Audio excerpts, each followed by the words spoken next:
Halo semua, jumpa lagi bersama Spoiler Film. Kali ini saya akan membahas film yang berjudul Sakuntala Devi yang dirilis pada tahun 2020. Film ini diangkat dari kisah nyata yang menceritakan tentang seorang wanita yang dijuluki manusia komputer pertama di dunia karena cara menghitungnya yang terkenal sangat cepat. Seperti apakah kisahnya? Daripada membuat kalian semakin penasaran, langsung saja ke alur ceritanya.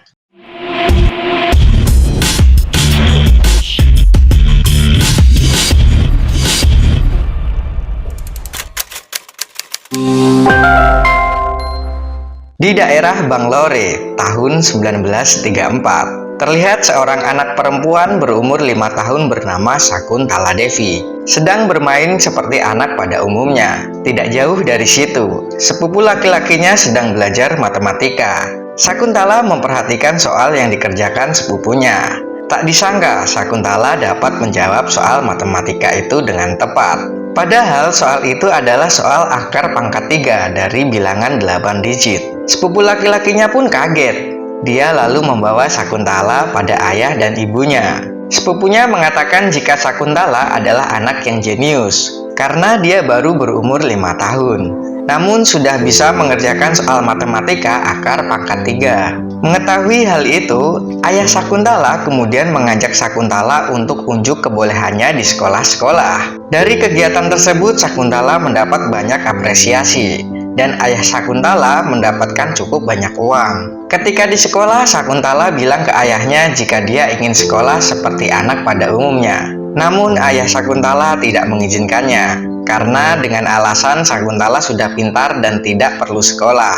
Pada sore hari, Ibu Sakuntala meminta Sakuntala untuk belajar, karena minggu depan Sakuntala sudah ada jadwal pertunjukan matematika di 10 tempat. Tapi Sakuntala tidak mau. Ibunya mengatakan jika tidak mau ayahnya akan marah. Sakuntala juga mengatakan jika dia tidak takut pada ayahnya, karena Sakuntala menganggap jika dialah yang layak menjadi sebagai ayah di rumah itu, karena dialah yang mencari nafkah. Di sisi lain, kakak Sakuntala yang bernama Sarda kagum dengan kejeniusan sang adik. Sarda bilang jika kelak Sakuntala akan menjadi orang yang besar, dan Sakuntala berjanji jika sudah jadi orang besar, dia akan membawa Sarda kemanapun dia pergi. Pada suatu malam, ketika Sakuntala baru saja melakukan pertunjukan, dia dikagetkan oleh orang-orang yang berkumpul di depan rumahnya. Ternyata Sarda telah meninggal. Sakuntala marah pada ibunya karena dia tidak melakukan apapun ketika Sarda sedang kritis. Padahal Sakuntala rela bekerja keras untuk menafkahi keluarga itu. Sakuntala yang marah mengatakan tidak akan memaafkan ibunya, dan dia juga berjanji tidak akan seperti ibunya. Selanjutnya pada tahun 1954, Sakuntala sudah mulai dewasa dan ilmu matematikanya semakin mahir. Dia melakukan pertunjukan di mana-mana. Pada saat itu Sakuntala juga telah memiliki pacar, namun pacarnya tak kunjung melamarnya. Sampai pada suatu ketika dia menemukan undangan pernikahan. Sakuntala yang kesal lalu menembak pacarnya dengan senapan burung. Setahun kemudian pada tahun 1955, Sakuntala pergi ke London. Di sana dia tinggal di Wisma untuk bertahan hidup. Sakuntala mencoba menawarkan keahliannya melakukan pertunjukan matematika. Namun dia ditolak di semua tempat. Hingga akhirnya Sakuntala mengunjungi Royal Mathematical Society. Di hadapan para ilmuwan, Sakuntala mempresentasikan keahliannya di bidang matematika dan berhasil membuat takjub para ilmuwan di sana. Ada salah satu ilmuwan berkebangsaan Spanyol yang bernama Javier. Dia terpukau dengan penampilan Sakuntala hingga mengajaknya berkenalan. Pada saat itu Javier kaget ketika tahu bahwa Sakuntala tidak pernah sekolah formal. Semenjak saat itu, kedekatan antara Javier dan Sakuntala sudah mulai terbangun. Javier memandu Sakuntala melakukan pertunjukan matematika di hadapan sekolah hingga para pejabat. Sementara itu, orang tua Sakuntala mengirimnya surat. Mereka meminta uang pada Sakuntala untuk biaya hidup mereka di India. Sakuntala kecewa karena orang tuanya memperlakukan dirinya seperti ATM berjalan. Sakuntala kemudian mengirim surat balasan yang isinya dia akan mengirimi orang tuanya uang setiap bulannya. Javier juga membantu Sakuntala di acara live televisi. Pada awalnya pertunjukan matematika berjalan dengan lancar, dan Sakuntala berhasil menjawab dengan benar soal yang diberikan. Namun pada soal berikutnya Sakuntala kesulitan dalam menjawab soal, karena 3 digit terakhir pada soal tersebut salah. Tapi sang presenter tak memberi kesempatan Sakuntala untuk klarifikasi. Tidak hanya itu, sang presenter juga menghina Sakuntala dengan mengatakan jika tak mungkin wanita di tanah para gajah dan ular bisa menjadi Albert Einstein. Sakuntala pun sangat sedih dan merasa dipermalukan. Beberapa hari kemudian, Javier menemui Sakuntala untuk mengabarkan jika jawaban Sakuntala lah yang benar. Pihak media telah mengundang ahli matematika untuk mengoreksi, dan yang benar adalah jawaban Sakuntala, dan komputer mengalami kesalahan. Semenjak saat itu Sakuntala dijuluki sebagai manusia komputer pertama di dunia. Setelah itu nama Sakuntala semakin melejit sebagai ahli matematika. Dia juga diundang untuk melakukan pertunjukan di Eropa dan Amerika. Karena hal itu Sakuntala menjadi kaya raya dan terkenal. Hal itu ternyata membuat Javier minder, hingga dia memutuskan untuk pulang ke Spanyol. Padahal Sakuntala telah jatuh cinta pada Javier. Selanjutnya pada tahun 1968, saat Sakuntala berkunjung ke Bombay, dia bertemu dengan Paretos. Mereka tampak saling jatuh cinta. Hingga setelah beberapa waktu Paretos ingin melamar Sakuntala di hadapan orang tuanya. Namun ketika sampai di depan rumah, kebencian Sakuntala pada orang tuanya masih dalam dirinya, sehingga Sakuntala tidak mau turun dari mobil. Akhirnya Paretos melamar Sakuntala di dalam mobil dan tidak jadi menemui orang tua Sakuntala. Tidak lama kemudian mereka berdua menikah. Dan pada tahun 1970, di Kalkuta, India, anak pertama mereka lahir, yang diberi nama Anu. Kehidupan Sakuntala beserta keluarga kecilnya sangat bahagia. Sampai pada suatu saat dia menemukan album kenangan. Semasa Sakuntala masih sering mengadakan pertunjukan matematika. Hal itu membuat Sakuntala ingin kembali melakukan pertunjukan matematika. Suami Sakuntala mengerti jika itu adalah dunia Sakuntala, sehingga sang suami mengizinkan Sakuntala untuk keliling dunia melakukan pertunjukan matematika. Sementara itu sang suami merawat putri mereka. Tapi pada suatu ketika Sakuntala mendapat kabar jika kata pertama yang diucapkan putrinya adalah papa. Hal tersebut dapat dipahami karena papanya yang selama ini merawat sang putri. Namun hal itu membuat Sakuntala galau, hingga dia memutuskan untuk pulang. Sesampainya di rumah, Sakuntala meminta sang suami dan putrinya untuk ikut keliling dunia, melakukan pertunjukan matematika. Tapi Paretos menolaknya, karena dia mempunyai pekerjaan di India. Paretos berprinsip tidak mau numpang pada istri. Percekcokan di antara mereka pun terjadi, hingga berujung kepercayaan Sakuntala membawa putrinya keliling dunia bersamanya. Pada tahun 1978, Anu mulai kangen dengan ayahnya. Dia juga mencoba menulis surat untuk ayahnya.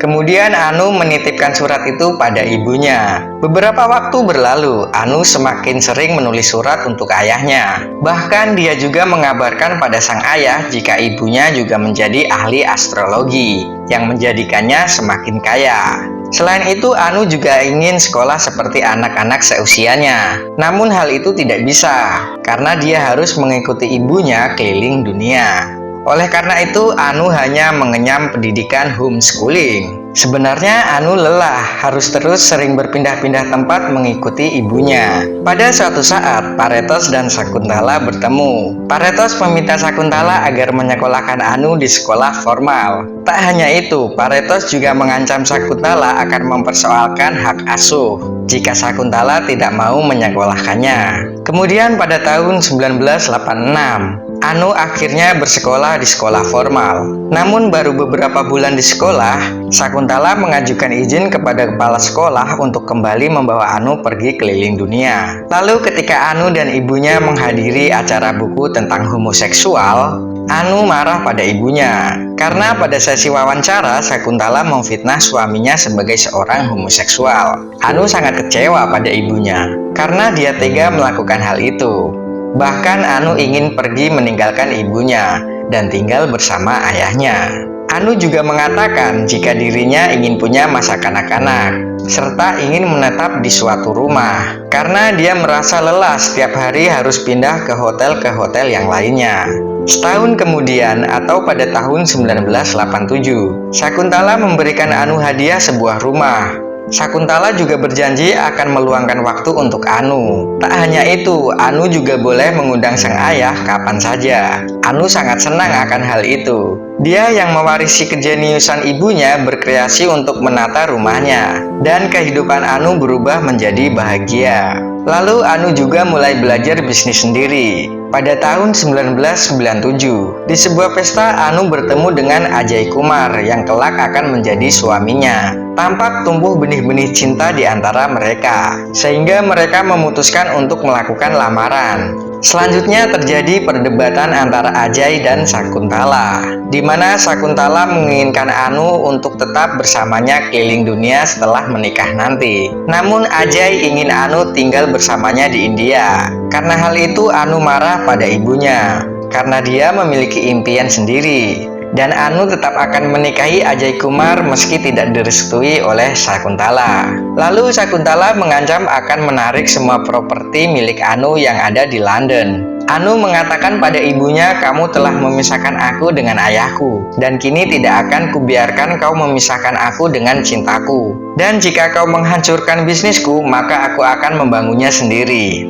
Beberapa lama kemudian Anu dan Ajay menikah. Mereka kemudian mencari rumah yang akan dibeli. Tapi Anu merasa kesal karena orang selalu mengaitkan dirinya dengan ibunya yang menjadi ahli matematika dunia. Setelah itu Anu kembali dibuat marah oleh keluarga suaminya karena dia disinggung soal momongan. Padahal Anu berniat untuk tidak punya anak karena trauma dengan tindakan ibunya. Namun Ajay Kumar menasehatinya. Setelah beberapa lama kemudian pada tahun 2000-an, Anu akhirnya melahirkan seorang anak.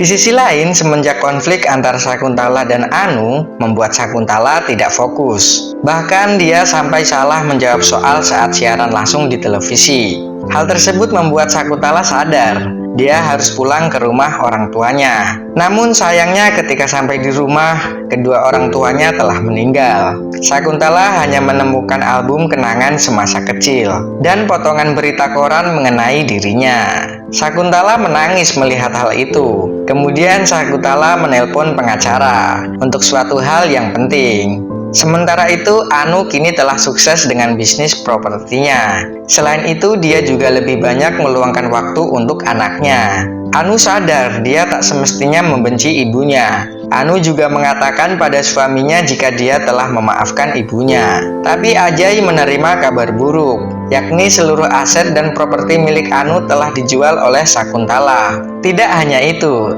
Anu juga tak mendapatkan sepeser pun dari bisnis yang dia bangun sendiri. Anu yang kecewa memutuskan pergi ke London untuk melakukan gugatan pada ibunya. Sebelum maju ke pengadilan, Anu dan Sakuntala didampingi pengacara masing-masing. Pengacara Anu menyampaikan beberapa gugatan atas yang dilakukan Sakuntala menjual aset milik Anu, hingga masalah tanggung jawab seorang ibu yang tidak dilakukan oleh Sakuntala. Tanpa diduga, Sakuntala menerima gugatan tersebut dan akan mengembalikan seluruh uang hasil penjualan aset milik Anu. Tidak hanya itu, Sakuntala juga rela jika Anu akan memidanakan dirinya. Ini semua Sakuntala lakukan hanya untuk bisa bertemu dengan Anu. Sakuntala mengatakan jika dia menghabiskan hidupnya untuk membenci ibunya, dan dia tidak ingin Anu melakukan hal yang sama pada dirinya. Mendengar hal itu, Anu sangat terharu. Anu juga melihat album hitam yang berisi kenangan mereka saat keliling dunia. Akhirnya mereka berdua pun kembali akur. Setelah itu, kemampuan matematika Sakuntala pun pulih kembali. Dia juga kembali ceria. Sakuntala sampai akhir hayatnya dikenal sebagai manusia komputer pertama dan perempuan paling jenius di bidang matematika. Seperti itulah kisah tentang seorang wanita yang dijuluki manusia komputer pertama di dunia, karena cara menghitungnya yang terkenal sangat cepat. Mimpi memang sebuah teka-teki, tak ada yang tahu apa dan kapan terjadi. Terima kasih sudah menonton, mohon maaf jika ada kesalahan dalam proses pembuatan video. Spoiler film undur diri dan sampai jumpa di video berikutnya.